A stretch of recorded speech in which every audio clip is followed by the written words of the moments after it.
안녕하세요. 신학 강좌 예순 한 번째 시간이네요.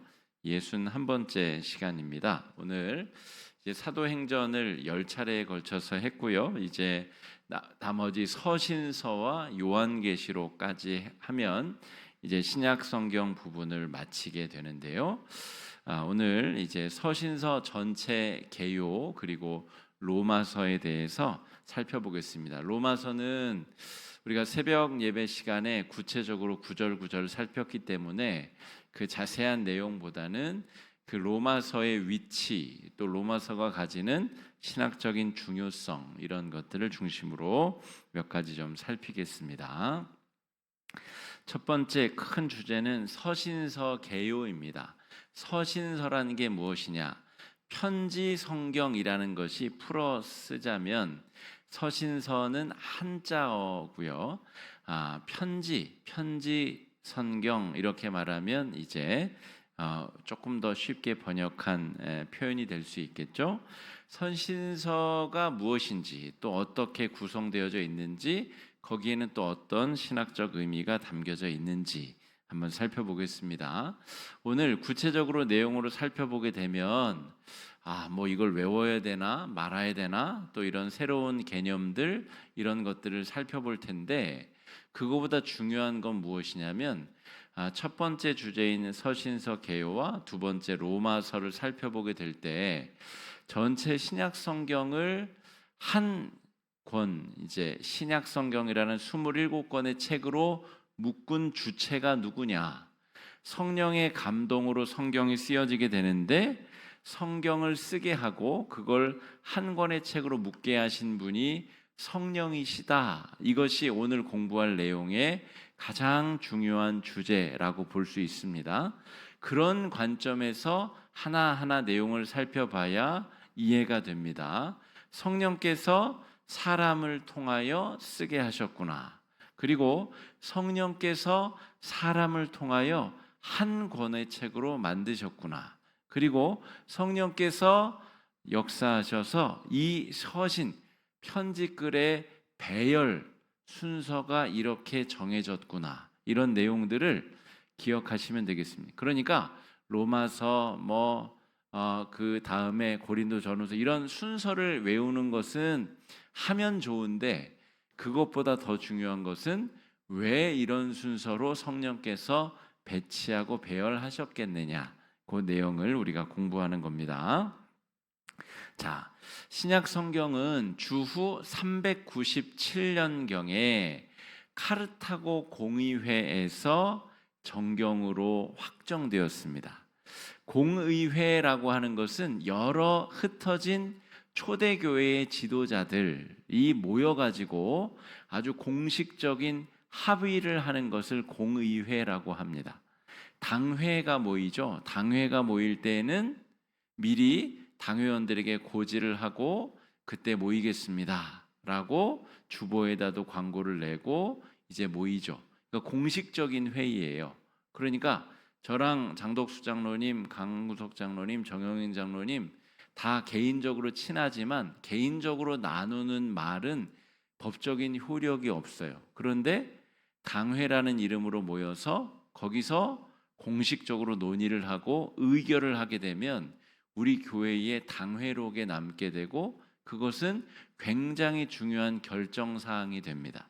그러니까 그냥 교회의 지도자들끼리 서신을 왕래하고 이러는 게 좋겠다 저러는 게 좋겠다라고 이야기하는 것이 아니라 공식적으로 모여가지고 중요한 문제에 대해서 의결하는 것을 공의회라고 하는데, 이 당시에는 정기적으로 이런 게 열린 게 아니라 부정기적으로 중요한 일들이 있을 때마다 이단들이 막 득세하게 되면 저것이 이단인지 정통인지를 판별하는 회의, 이런 것을 하기도 하고, 오늘 397년에 열린 이 카르타고에서 열린, 카르타고는 지명이죠. 카르타고에서 열린 공의회의 중요한 내용은 신약 성경을 무엇으로 할 것이냐를 정했다는 거예요. 그리고 신약 성경의 순서, 배열 순서를 정했다는 거죠. 이것이 가장 중요한 결정 내용이다라고 볼 수가 있겠습니다. 자, 그래서 무엇을 정했는가라고 하면 네 권의 복음서를 정하게 됩니다. 우리 도마복음 뭐 이런 거 들어보셨어요? 우리가 알고 있는 네 권의 정경에 속한 복음서 이외에도 많은 복음서들이 존재하게 됩니다. 그런데 그 복음서들은 정경으로 들어오지 못하죠. 도올 김용옥 선생 같은 분이 이제 다른 어떤 위경들을 번역해 가지고 거기서 자기가 발견한 어떤 특별한 것을 가지고 기독교 전체를 호도하거나 기독교 전체를 자기 나름대로 평가하는 그런 걸 잘하는 분이세요. 신학을 공부했었던 이력이 있기 때문에 자기가 마치 제대로 된 신학 교육을 받고 또 신학에 대해서 왈가왈부할 수 있는 자격이 있는 것처럼 본래 아주 유명한 기독교 집안이기도 하지만 그러나 그분이 그런 말할 자격은 사실 없습니다. 그분이 기독교 안에 있으면서 그런 이야기를 하는 것도 아니고 또 여타 다른 학문들을 섭렵하는 과정에서 그가 가지고 있는 편협한 기독교에 대한 식견이 정말 바른 것이다라고 다 말할 수는 없어요. 그런데 어떤 학문적으로 자기가 책을 써서 자기 책의 효용성을 드러내려다 하다 보니까 아주 작은 파편적인 것을 모든 것인 양 그렇게 좀 이렇게 크게 세우는 부분이 있습니다. 저도 김용옥 선생 책도 몇 권 읽고 또 가지고 있기는 하지만 아주 해안을 가지고 있는 식견이 있는 부분도 있어요. 하지만 기독교에 대해서 말할 때는 어쨌든 다 수용하기는 어려운 부분이다라고 할 수가 있겠습니다. 어쨌든 네 권의 복음서를 확정짓고요. 그 다음에 한 권의 역사서를 집어넣기로 결정합니다.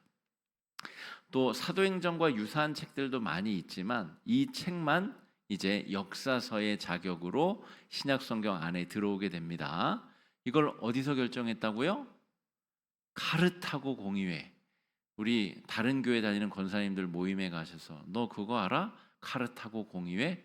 이렇게 한번 얘기해 보셔도 좋을 겁니다. 397년 카르타고 공의회에서 그러니까 4세기 말이에요. 거의 예수님이 이 땅에 오신 지 400년이나 지나서 신약 성경이 정해졌다니까요. 그러니까 이런 내용이 그러면 이거 꽤 신뢰성이 떨어지는 책 아닌가라고 생각하는 분들도 있을 겁니다. 그게 바로 신학적 사고라고 합니다, 여러분. 우리가 지금 수요일마다 연습하고 있는 게 그런 내용이에요. 무조건적으로 믿는 게 중요한 게 아니라 무조건적으로 믿는 것은 예수 믿고 한 5년 정도 하면 됩니다. 새가족 때 그렇게 하면 됩니다. 그런데 5년이 지난 다음부터는 주체적인 사고를 하면서 성경을 보고 신앙생활을 해야 신앙생활이 깊어질 수 있어요. 때로 우리 자녀들 사춘기처럼 그렇게 하다가 또 이 갈팡질팡 하기도 하고 아까 말한 도울 선생처럼 아주 멀리 갔다가 돌아오지 않는 분들도 있을 수 있으나 어쨌든 모험을 하지 않으면 신앙생활이 깊어질 수가 없어요. 뭐가 뭔지 이게 참인지 거짓인지 주체적으로 공부할 수 있는 역량을 우리가 키워야 된다는 거죠. 그러기 위해서 우리가 수요일마다 이런 시간을 지금 갖고 있는 겁니다. 어쨌든 사도행전이 이제 역사서로 들어오게 됐어요. 자, 그리고 21권의 편지글이 들어오게 되었다는 겁니다. 서신서, 편지 성경이라는 뜻이죠. 자, 그런데 여러분이 만약에 바울이라고 한번 생각해 보세요. 여러분이 바울이에요. 그럼 여러분이 저 막 감옥에 갇혀서 지금 이 성경을 몇 권 썼는데 그것이 구약 성경의 모세오경과 같은 권위를 가지게 된다라고 생각하고 그 편지를 썼겠느냐? 그랬을 것 같아요? 아닐 것 같아요? 그걸 생각해 보는 시간이 이 평신도 신학 강좌입니다. 바울은 제가 추측하기로 그리고 많은 신학자들이 추측하기로 그런 정도의 비중과 중요성을 인식한 채 편지를 쓰지 않았을 것이 거의 100% 확실합니다. 내가 쓴 이 편지가 감히 모세오경하고 똑같은 지위와 반열에 오른다고 그렇게 생각했다면 아마 바울 서신이 한두 권 정도로 줄었을 거예요. 그 정도로 지금 바울이 쓴 내용이 성경 66권에 같이 들어간다는 것이 아주 중요한 의미를 갖습니다. 바울은 본래 유대인이었잖아요. 유대인 중에 그 로마 시민권이 있는 바리새인 중에 바리새인. 그래서 지난주에 바리새파의 그 두 파 중에 한 파에 속한 것이 왜 의미가 있는지 그런 공부를 했잖아요. 그러니까 바울은 평생 모세오경을 달달 외우는 훈련을 하였고 또 모세오경을 외우면 시편도 5덩어리의 시편도 똑같이 암송을 해야 될 정도로 성경 박사입니다. 그러니까 그 모세오경과 내가 지금 디모데에게 적고 있는 이 책이 똑같은 의미와 비중을 가진다. 그런 생각을 했다면 아마 바울은 서신서를 쓰지 못했을 가능성이 있습니다. 그래서 397년에 카르타고 공의회에서 정경이 확정된 것이 의미가 있는 거예요. 바울이 편지를 쓴 것은 50년경부터입니다.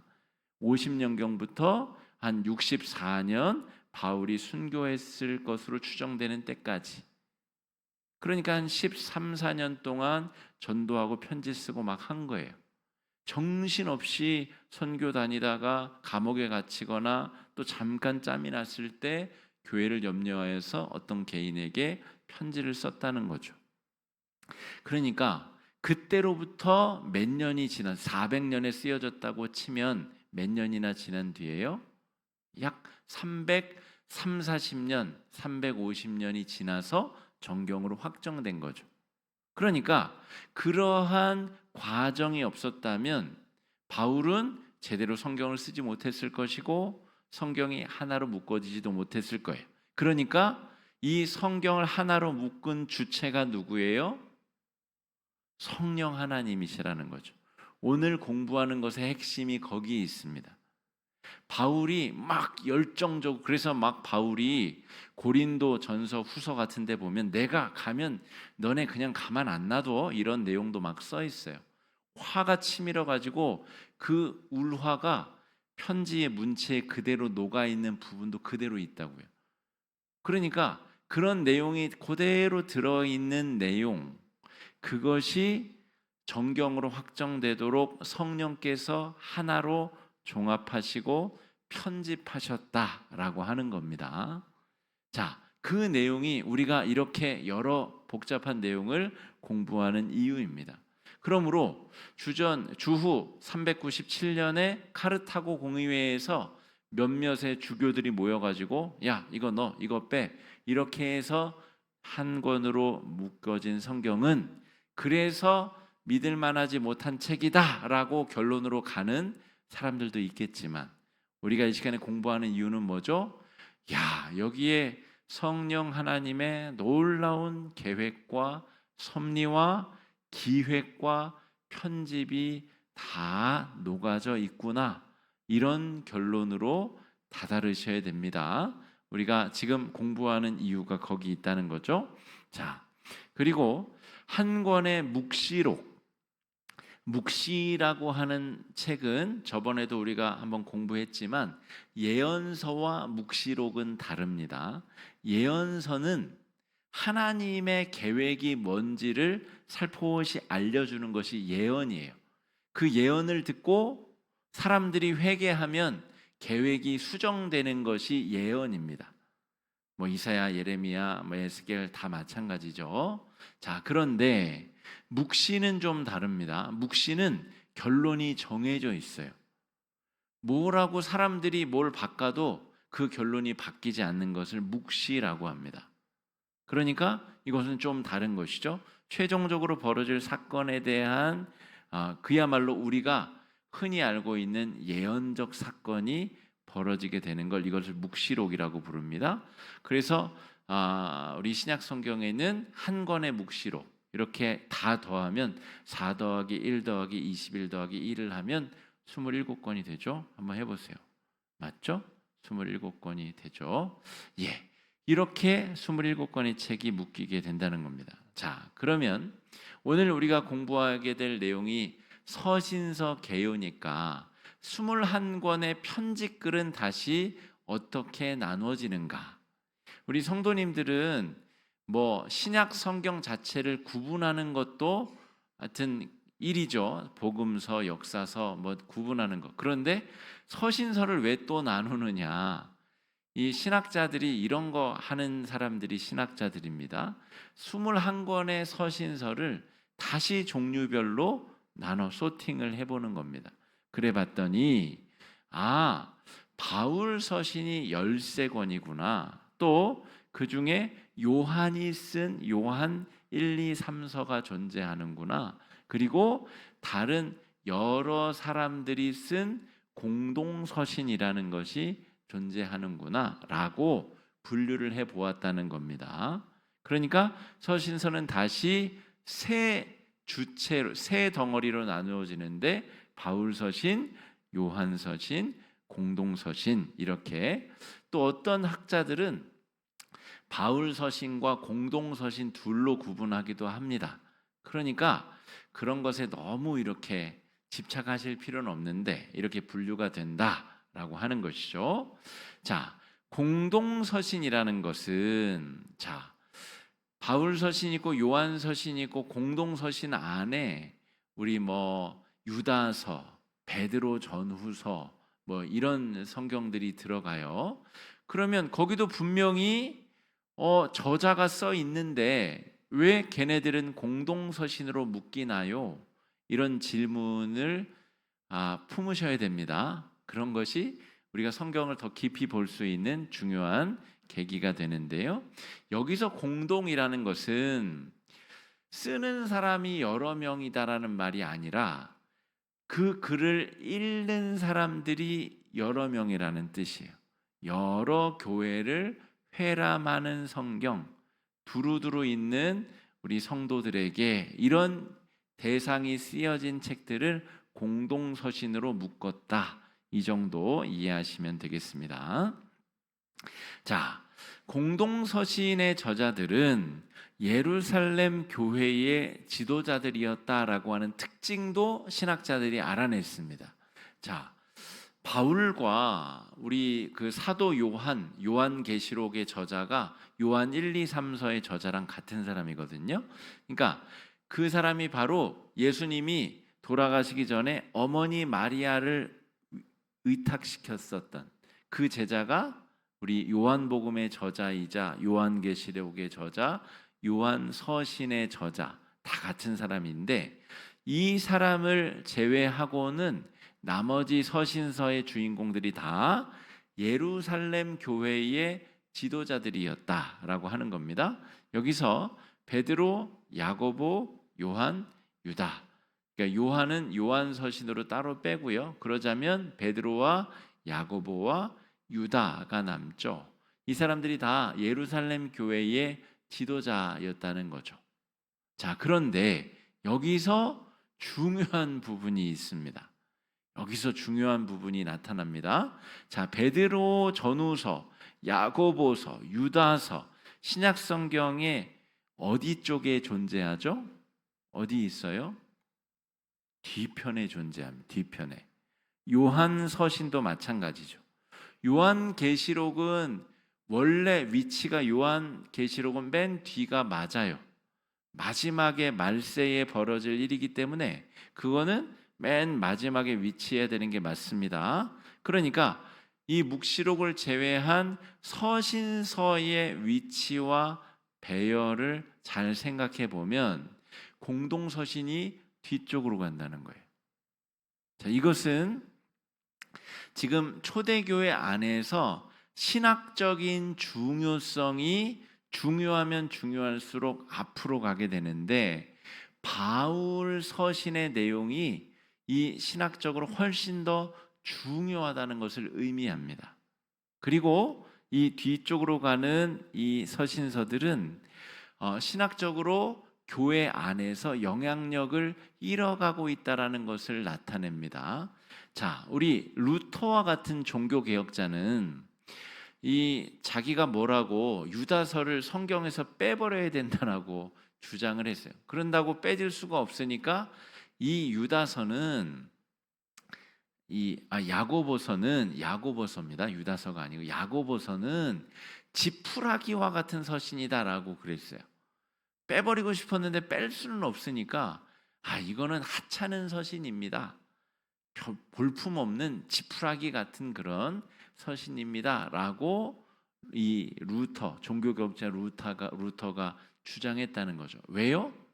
앞쪽에 등장하는 우리가 읽은 이 로마서의 이신칭의 신앙과 이 야고보서에서 말하는 행동이 수반돼야 되는 신앙이 신학적으로 부딪힌다는 거예요. 자, 두 개가 부딪힌다고 할 때 여러분, 야고보서가 사도행전 다음에 바로 등장했다고 한번 칩시다. 그리고 우리가 잘 알고 있는 로마서가 저 베드로 전후서 다음에 위치한다고 생각을 해봅시다. 그러면 성경 읽는 사람들이 중요성을 어디에다가 두겠어요? 야고보서에 두겠죠. 그러면 야고보서의 중심에 흐르는 신학이 굉장히 더 영향력이 있는 상태일 것이다라고 학자들이 추측할 수 있겠죠. 그러니까 신약 성경이 집대성된 주후 397년의 카르타고 회의의 상황에서 이 예루살렘 교회의 지도자들의 영향력이 작아진 상태다라는 것을 추론할 수 있습니다. 그리고 그것이 그러면 잘된 것이냐 잘못된 것이냐 그 판단을 누가 할 수 있어요? 할 수 없어요. 성령께서 397년 신약 성경을 27권으로 집대성하는 과정의 주체와 주역이 누구라고요? 성령 하나님이시라는 거죠. 그러니까 여러분, 야고보서와 로마서를 서로 저는 상충하는 내용으로 여러분에게 설교한 적이 없습니다. 바른 신앙 이신칭의를 가진 사람이 바른 삶의 고백으로 하나님 앞에 드리기 때문에 목회자인 저에게는 로마서와 야고보서가 서로 충돌하지 않습니다. 우리 종교개혁자 루터에게는 충돌했을지 몰라도 저에게는 충돌하지 않습니다만 적어도 무언가 앞에 배치하고 무언가를 뒤에 배치해야 되는 상황에서 카르타고 공의회에서는 로마서를 전진 배치시켰다. 복음서, 사도행전 그 다음에 가장 중요한 교리 서적으로 서신서로 로마서를 배치하였다. 이 배치를 누가 했다고요? 성령께서 하셨다는 거예요. 여러분들 지금까지 살아오시면서 신앙생활 몇십 년 하시면서 신약 성경을 집대성한 카르타고 공의회 의장이 누구신지 여러분 알고 기억하고 계세요? 모르잖아요. 모르는 이유는 성령께서 성경을 한 권으로 묶으셨다라고 우리가 믿기 때문이에요. 그리고 그 성경의 영적인 권위를 하나님에게까지 우리가 두기 때문에 그렇다라고 하는 겁니다. 사람이 그렇게 한 게 아니라 사람을 통해서 성령 하나님께서 그렇게 하신 것이다. 우리는 그렇게 믿는다는 거죠. 자, 397년 카르타고 공의회 이전의 성경 목록을 그래서 학자들이 살펴봤더니 이 공동서신이 바울 서신보다 앞쪽에 배치된 성경들도 발견되었다는 거예요. 성경 목록상. 그러니까 예루살렘 교회의 영향력을 많이 받았었던 그런 곳에서는 이 공동서신을 전진 배치시켜서 읽었었다는 기록이 있는 거죠. 그런데 공식적으로는 이제 여기저기 다른 판본들이 배열 순서들이 존재하지만 이제는 딱 정리해서 성경을 정리합시다. 그러면서 사도행전 다음에 바울의 책들이 위치하게 되었다라고 하는 겁니다. 자, 397년 카르타고 공의회 당시에 바울의 영향력이 예루살렘 교회 지도자들보다 더 컸다는 것을 확인할 수 있겠죠?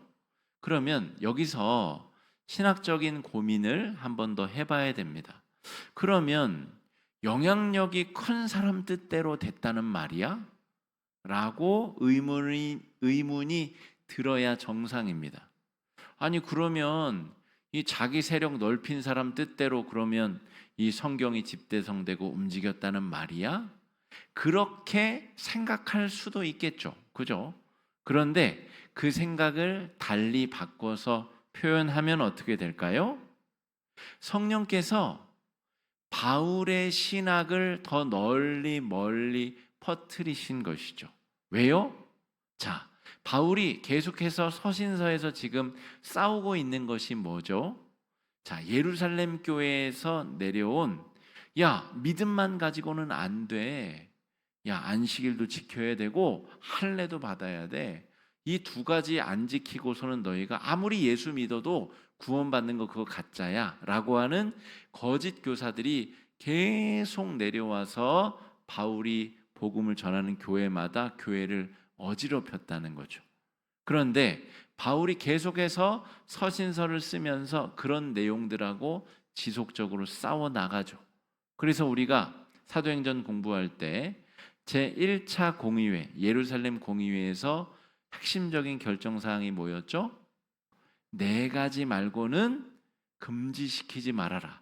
우, 목, 피. 요 네 가지인데 요건 공부했으니까 복습해 보시고 요 네 가지 말고는 할례가 됐든 안식일 규정이 됐든 뭐가 됐든 아무것도 그 걸림돌이 되지 말게 해라. 심지어 우리들은 선지국도 먹잖아요. 그죠?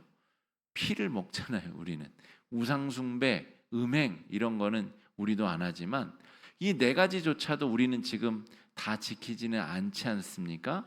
그러니까 믿음으로 말미암아 구원받는다는 사실, 그게 이 유대교 그리스도인들이 주장한 내용들, 일테면 야고보, 예수의 형제 야고보, 예수님의 육신적 형제 야고보가 우리 야고보의 그 야고보입니다. 야고보서에 그 사람이 주장한 유대교식 사고방식에 가로막힌 복음보다 훨씬 더 중요한 가치가 있다. 이걸 누가 추인하셨다고요? 성령께서 추인하셨다는 겁니다. 야, 바울이 말 잘해가지고 자기 복음의 세력을 널리 전파해가지고 자기 뜻대로 성경 배열을 자기 뜻대로 했구만. 이렇게 착각하시면 안 된다는 겁니다. 우리가 평신도 신학 강좌를 공부하는 이유가 거기 있습니다. 계속 생각을 해야 되고 왜 그런 일이 벌어졌을까? 이렇게 된 데에는 어떤 영향이 있었을까? 성령이 주도적으로 성령의 역사로 신약 성경이 27권으로 확정되고 그리고 그 안에 어떻게 배열될지를 성령께서 정하셨다는 겁니다. 자, 27권으로 확정된 것도 한번 생각해 봅시다. 여러분, 다다익선이라고 신약 성경이 한 100권쯤 있으면 더 좋지 않을까? 그런 생각 안 해보셨어요? 그런 생각을 해보는 것이 평신도 신학 강좌를 하는 이유입니다. 다다익선인데 복음서가 한 10권 되면 예수님이 이런 말씀을 하신 것을 또 다른 복음서에서도 우리가 발견할 수 있게 되지 않을까? 그럼 더 좋지 않을까? 그러면 여러분이 397년 카르타고 공의회에 모인 어떤 교회의 주교들이라고 한번 생각해 봐요. 교회의 대표자들, 신학자들, 교회의 주교들. 그러면 그들은 왜 27권으로 딱 좁혀서 정경을 확정지었을까요? 왜 그랬을까요?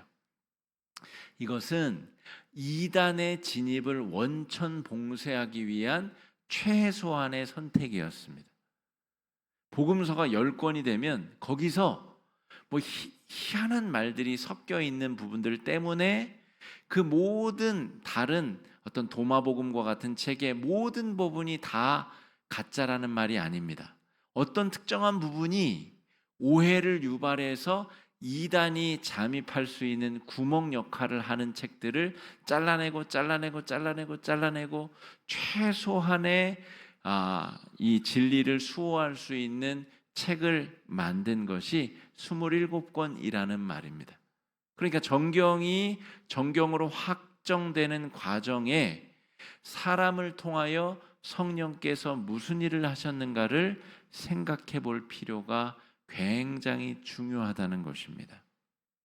여러분, 우리 가톨릭 성경 보신 적이 없는 분들이 있을 수 있어요. 근데 뭐 인터넷에도 보면 어디 볼 수 있는 데가 있을 거예요. 아니면 우리 최근에 우리 아크에도 우리 가톨릭 교인들이 자주 오시거든요. 그래서 가톨릭 성경을 몇 주간 비치해 놓은 적이 있으세요, 그분들이. 그래서 제가 이건 아닌 것 같다 싶어서 이렇게 다른 쪽으로 빼놨더니 가져가시더라고요. 근데 뭐 다른 나쁜 의도가 있는 건 아니고 자기가 와서 매일 보니까 아마 거기 꽂아둔 것 같은데, 그 성경에 보면 우리 66권 이외에 외경들이 들어가 있어요. 그 말은 바꿔 말하면 뭐냐면, 천주교는 성경에 대한 권위가 굉장히 아래에 있다는 것의 또 다른 방증입니다. 아니, 성경은 외경 좀 더 붙여 읽어도 전혀 정경에는 문제가 없어 라는 정도로 생각한다는 거죠. 외경을 붙여서 정경으로 받아들인다는 것은 또 그 이유를 한 번 더 생각해 보면, 그래야지만 성경에 써 있지 아니한 뭐 마리아가 뭐 죽었으나 부활해서 승천했다는 이야기라든지 그런 이야기들 섞어 넣을 수 있는 거예요. 성경에 없는 이야기를 자기들이 지금 지키면서 준행을 하고 있기 때문에 교회에 해왔던 전통을 성경의 권위보다 더 높이 두기 때문에 이것을 약간 물 흐리듯이 흐리려면 외경이 들어와야 되는 거예요. 그런 필요 때문에 그런 구성을 가지게 됐다는 겁니다. 그러니까 신학적인 사고를 해야 우리가 천주교와 우리 개신교의 차이점이 무엇인지, 우리가 왜 더 우월한 신앙생활을 하고 있다고 자긍심을 가져도 되는지, 그런 이유를 명확하게 인지하셔야 됩니다. 여러분, 평균도 신학 강좌 지금 61번째 시간인데 51번은 51번이죠. 그죠? 61번째 시간인데 우리가 이 긴 시간 동안 이런 공부를 하는 이유는 사고하는 훈련을 하기 위함입니다. 성경을 그냥 보지 말고 생각하며 보고, 우리가 정말 참된 신앙을 추구하고 있는가 생각해보고 바른 신앙을 추구하기 위한 것입니다. 그냥 지식을 누적하기 위해서는 굳이 이렇게 안 해도 됩니다. 힘들고 어렵게 이런 과정 거치지 않아도 돼요. 그런데 우리가 이런 과정을 통해서 천주교와 우리와 뭐가 다른 거지? 우리가 천주교 다녀도 되는 거 아닌가? 이런 여러 생각들을 왜, 어떻게, 무슨 근거로 생각해보고 더 깊은 신앙으로 나아갈 수 있어야 된다는 것이죠. 자, 잠깐 딴 길로 빠졌다가 왔습니다. 자, 사도행전 다음에 바울서신, 저자불상의 히브리서, 그리고 공동서신으로 배열되는 이유가 거기 있다는 겁니다.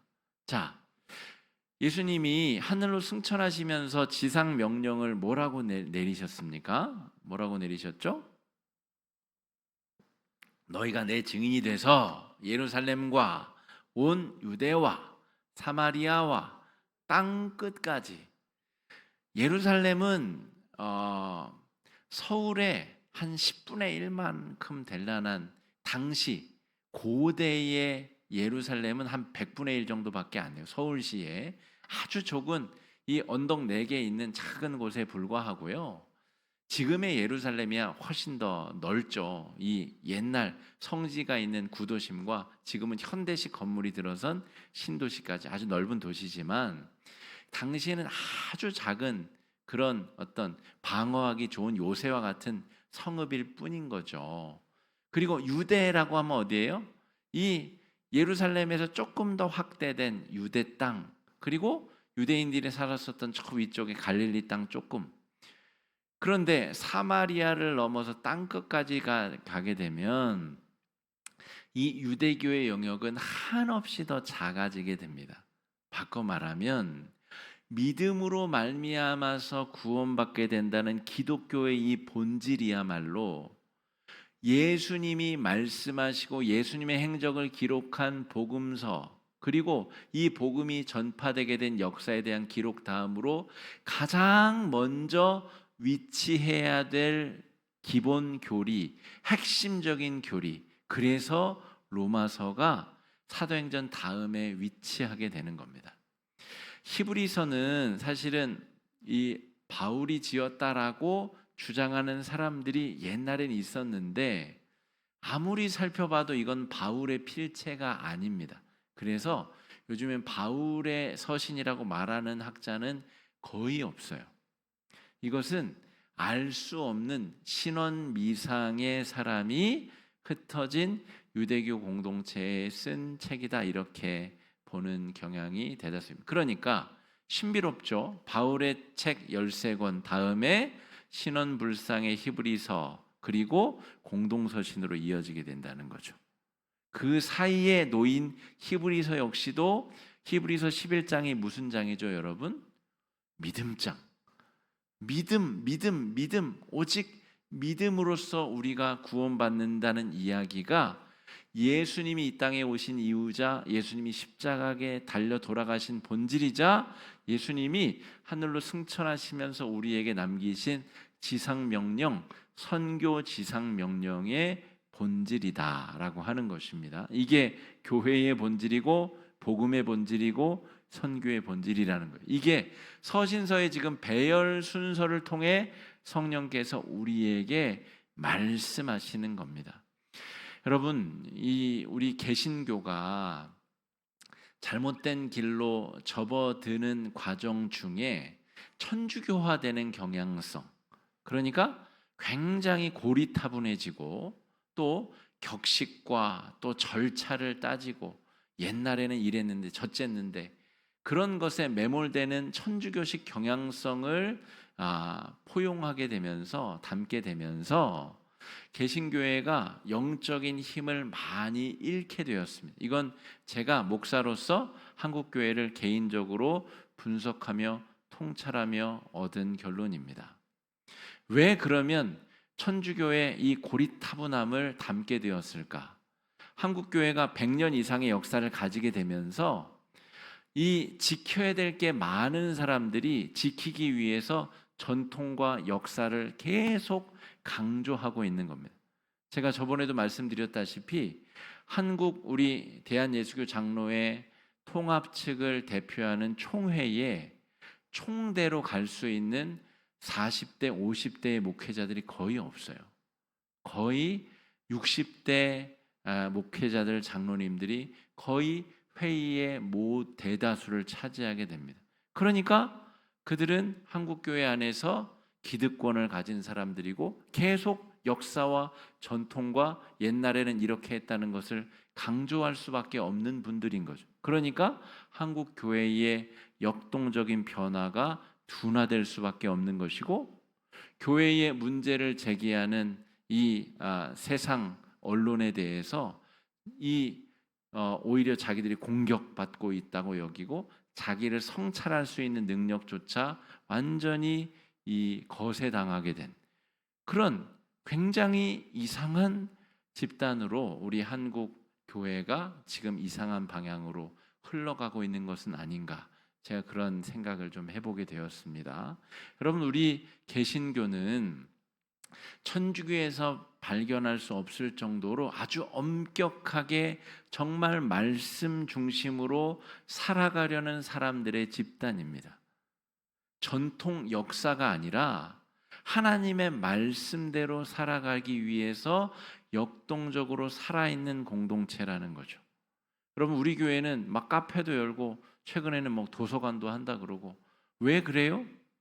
역동적으로 복음을 증거하기 위해서 지금 우리가 가장 최적화돼서 선택할 수 있는 수단이 무엇인가를 계속 고민하기 때문입니다. 전통적으로 교회는 도서관이 아닌데? 라고 하는 사고방식을 버려도 된다는 거죠. 교회가 도서관이 되면 왜 안 됩니까? 라고 거꾸로 물을 수 있어야 되는 거죠. 도서관이 아니라 더 좋은 것이 있다면 교회가 왜 그것을 품을 수 없는지 끊임없이 고민하고 그 길로 나아가야 되는 굉장히 역동적이고 진취적인 공동체가 우리 개혁교회입니다. 왜요? 우리는 복음을 전해야 될 당위성, 정당성, 아주 긴박한 필요성을 담지하고 있는 사람들.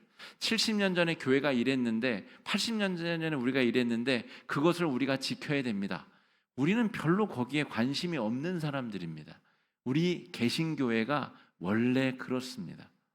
우리는 천주교회가 아니기 때문에 그렇습니다.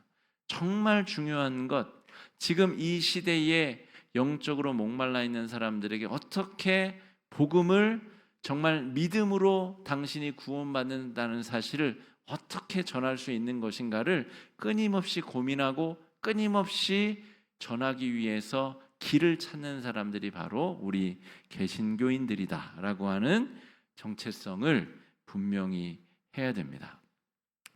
자, 로마서부터 그래서 쭉 로마서부터 여러분 성경 목차, 신약성 목차서 13권을 세면 빌레몬에서 딱 13시 끝나는데요. 빌레몬이라는 사람에게 쓴 책이죠. 그러니까 이 13권을 바울 서신이라고 한다라고 하는 거예요. 그리고 바울이 특정한 교회나 개인에게 쓴 책이다. 이렇게 볼 수가 있겠습니다. 이것을 바울 서신이라고 부른다. 자, 로마서부터 데살로니가 전후서까지가 교회에 쓴 서신, 그리고 그 다음부터 빌레몬서까지가 개인에게 쓴 서신. 여러분 특징이 보이세요? 신학자들은 이런 특징을 잡아내는 사람들인데, 자, 교회에 쓰는 서신이 앞쪽에 배치되어 있죠. 그리고 개인에 쓰는 서신이 뒤쪽에 배치되어 있어요. 이게 바울 서신을 배열한 카르타고 공의회의 배열 방법입니다. 교회 먼저, 개인 나중, 이렇게 바울 서신 안에서도 둘로 나눴다는 거죠. 자, 그리고 바울 서신 배열 원칙 첫 번째는 교회에 보내는 서신 앞에, 개인에 보내는 서신 뒤에 배치했다는 겁니다. 두 번째는 분량이 많은 바울 서신을 앞에, 분량이 적은 서신을 뒤에 배열했다라고 하는 겁니다. 이것도 내용적으로 한번 살펴보시면 로마서가 가장 길고 또 중요한 내용을 담지하고 있어요.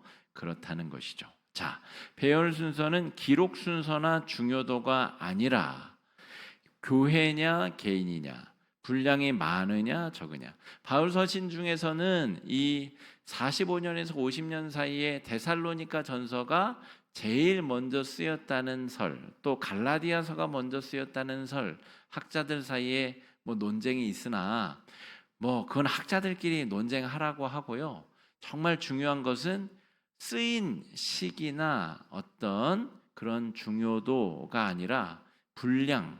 그런데 공교롭게도 이신칭의의 중요한 내용을 담고 있는 로마서가 바울 서신 중에서도 분량이 제일 많았고 또 가장 중요한 내용을 담고 있는 내용이 사도행전 다음에 가장 먼저 배열되게 되었다. 이걸 누가 하셨다고요? 성령 하나님께서 하셨다. 결론이 엉뚱한 데로 가면 안 됩니다. 아니 그러니까 이거 뭐 사람들 몇 명이 모여서 했다는 거 아니야? 라고 가면 안 되고, 이 모든 복잡한 과정을 여러분 생각해 보세요. 여러분 어디 여행 가려고 가족끼리 모여서 얘기해도 막 싸우기도 하고 다투기도 하고 결국에는 파국으로 치닫기도 하고. 그런데 지금 이 공의에 모인 사람들 얼마나 잘난 사람들인지 아세요? 정말 다 한 가락씩 한다는 사람들이 다 자기 잘난 맛에 사는 사람들이 모여가지고 신학적인 주제를 가지고 이런 일치를 보았다는 것, 이거는 성령께서 역사하지 않고는 불가능한 일입니다. 그런 일이 벌어졌다는 결론이 그렇게 가야 됩니다. 자, 바울 서신의 연대는 5, 60년경 모든 신약 성경 중에서 바울 서신이 가장 먼저 쓰이고 회람됩니다. 복음서는 마가복음이 70년대에 쓰입니다. 70년경에, 그러니까 이미 바울 죽고 난 다음이에요. 그러니까 복음서보다도 먼저 쓰이는데 그렇다고 로마서를 제일 먼저 실어요? 그럴 순 없죠. 복음서가 먼저 배열된 이유는 뭐냐면 이것이 70인경의 배열 순서를 따르기 때문이다는 거예요. 70인경은 뭐죠? 알렉산드리아에서 이 구약 성경을 이 헬라어로 번역한 성경, 주전 3세기 이전에 이 집대성된 성경을 70인경이라고 하잖아요. 그 70인경의 배열 순서를 따랐다는 거예요. 그 배열 순서를 따르자면 모세오경이 복음서의 역할을 하는 것이고 역사서가 배치되는데 그게 바로 사도행전이고 서신서, 시가서가 배치가 되는데 그게 바로 서신서이고 예언서가 맨 마지막에 배열되는데 그게 계시록 역할을 한다는 겁니다. 이 순서대로 70인경의 순서대로 신약 성경을 배열하다 보니 이런 순서가 되었다.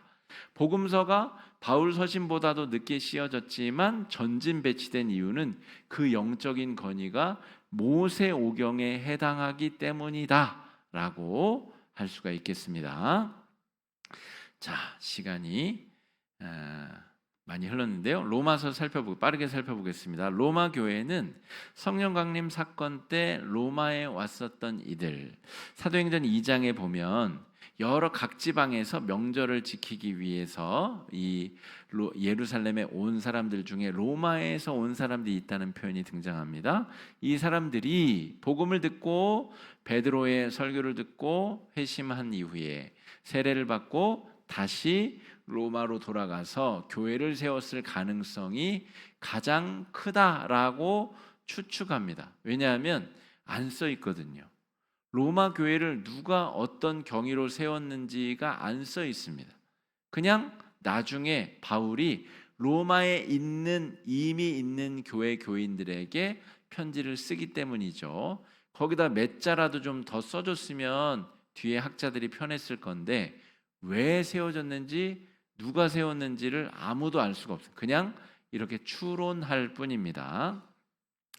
자, 주후 49년도에 클라디우스 황제라는 사람이 이 유대교인들과 기독교인들 사이에 계속 싸우고 다투고 하니까 다 이제 이 추방해내게 됩니다.